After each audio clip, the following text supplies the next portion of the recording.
Salam dəyərli şagirdlər, bildiyimiz kimi bugün dəyər nəşrlərinin sınaq imtahanı keçirilmişdi. Hal-hazırda 6-cı sinif Azərbaycan dil suallarını variantlar üzərindən sürətli bir şəkildə izah edəcəm. Videoya keçmədən öncə kanala abunə olsanız və videonu bəyənsəz mənə dəstək olmuş olarsınız. İndi isə başlayaq. Mətni yəqin ki, şagirdlərimiz maksimum diqqətlə oxuyublar. Mən birbaşa cavabları izah edim ki, rahat yoxlayın. Birinci sualda birin mətnin adı ola bilməz. Ocağı sönməyən evdə xoşbəxtlik. Amma burada ən sonda yazmışdı ki, ocaq söndü. Deməli, bir də D. 2-də mətnin giriş hissəsində Qurban kişinin evini eyvanının odunsuz, ocağının satsız qalmasının, qeyrətinə sığışdırmamasından danışılır. Bu, onun hansı xüsusiyyətini göstərir? Çətinliyə baxmayaraq ailənin ləyaqətini və təməl ehtiyaclarını qorumaq əzmi. 2-də A. Gəldik 3-cü suala. Yazıb ki, mətndə işlədilən Qurban dəyirman çarxı kimi bu ağır işlərin altında fırlanır. Yəni, bu ifadənin mənası nədir? Həm evdə, həm də çöldə, belə deyim də, bütün işləri tək başına görməkdən bir növ onun çəkdiyi ağır əziyyəti bədii şəkildə göstərmişdilər. 3-də D.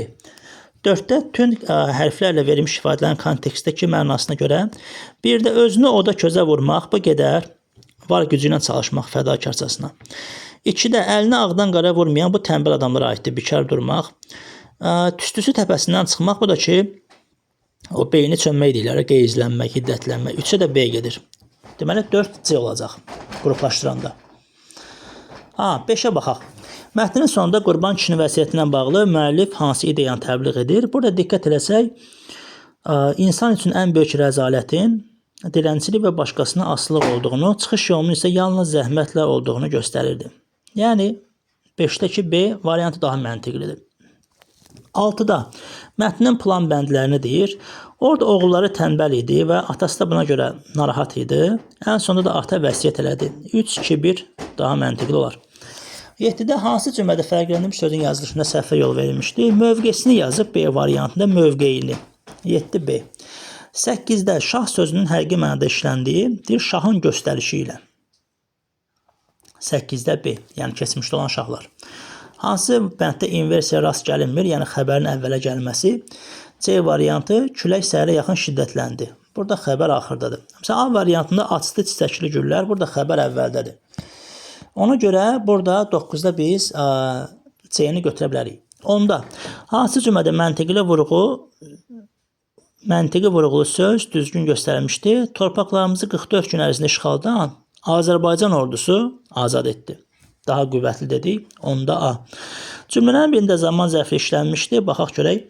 11-də rəfiqəm məni yola salanda nə vaxt, nə zaman fe'li bağlama tərkibi andəndə zaman zərfli yaratmışdı.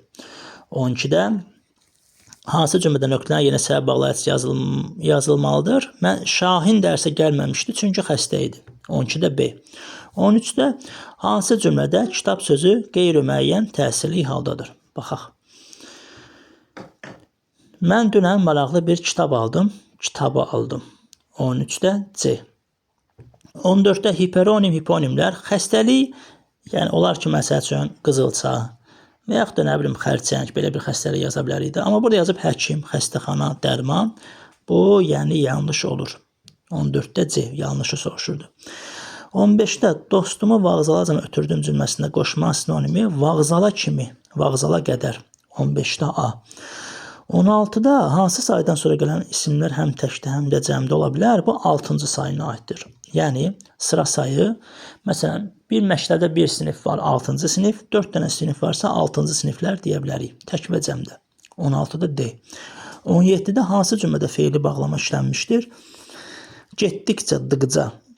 17-də D-ni götürə bilərik. 18-də bulud sözün son samitı nə vaxt yazıldığı kimi tələffüz olunur? Yazıldığı kimi tələffüz olunur deyəndə özünə söz sait gəlməlidir. Ona görə C variantını götürə bilərik. Amma samit gələndə kar olur.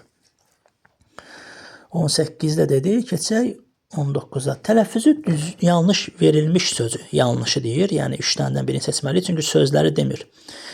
Ona görə burada 3-cünü götürə bilərik. Cəsarət dəmməx. Yəni n-mıya çevrilir. Ki, ix səsini verir. L-dıya çevrilir. 3-ü yanlış yazılır. Yəni yanlış veriblər. 3-ü qeyd eləməlisiniz. Amma çaşıb 3-lə bərabər bir başqasını qeyd eləsəz, orada tam bal verilməz. Piri rəis. Bu mətndə yəqin şagirdlərimiz diqqətlə oxuyublar. Kitab-ı Bəhriyə yazıb ki, bu əsər haqqında fikirlərdən hansı səhvdir? Yazıb Piri Rəis bu kitabı 1554-cü ildə Qahirədə yazıb. 1554-də artıq o dünyasını dəyişmişdi, vəfat eləmişdi. 21-də Piri Rəisin dənizçilik haqqında yazdığı məşhur əsərin adı nədir? Kitab-ı Bəhriyə. Bu da lap deyim sizə ikinci abzasda var idi. Belə. Başqa görək bizim nəyimiz qaldı? 22-də. 22-də diqqətlə baxsaq, Piri Rəisin Topqapı Sarayı kitabxanasına saxlanan ikinci xəritəsi haqqında hansı fikir yanlışdır? Şimali Amerikanın yazıb ki, ilk tərtib olunmuş xəritəsidir. İlk tərtib olunmuş xəritə ilə bağlı, Şimali Amerika ilə bağlı, yəni məlumat yox idi ilk. Yəni ilk sözünə görə yanlış götürə bilərik. 23-də tünd qara hərflə verilmiş sözün konteksti görə mənası kitabxanada saxlamaq, yəni onu bir növ mühafizə etmək, qoruyub saxlamaq mənasını verir. 24-də mətndən çıxış edərək Piri Rəisin hərbi, siyasi və elmi fəaliyyəti barədə hansı fikri söyləmək olar? Diqqət eləsək, Kitab-ül Bəhriyə əsərini fransız dilində qələmə almışdı. Yox, üzr istəyirəm, bunu başqası almışdı. Bircə saniyə yanlış kimi düşündüm. Hansı fikri söyləmək olar? Misirin fəthi zamanı Nil hövzəsinin xəritəsinin tərtibini tamamlamışdır. 24-də B olacaq. Çünki lap bir yerində sizə deyim, bax birinci abzasın son cümləsində Misirin fəthində iştirak etmiş, həmçinin Nil hövzəsinin xəritəsinin tərtibində başa çatdırmışdır. B olacaq. 25-də kursivlə verilmiş cümlədə məcazi mənalı ifadəni müəyyən edərək cavab kağızına yazın. Baxaq kursivimizdə nə var idi?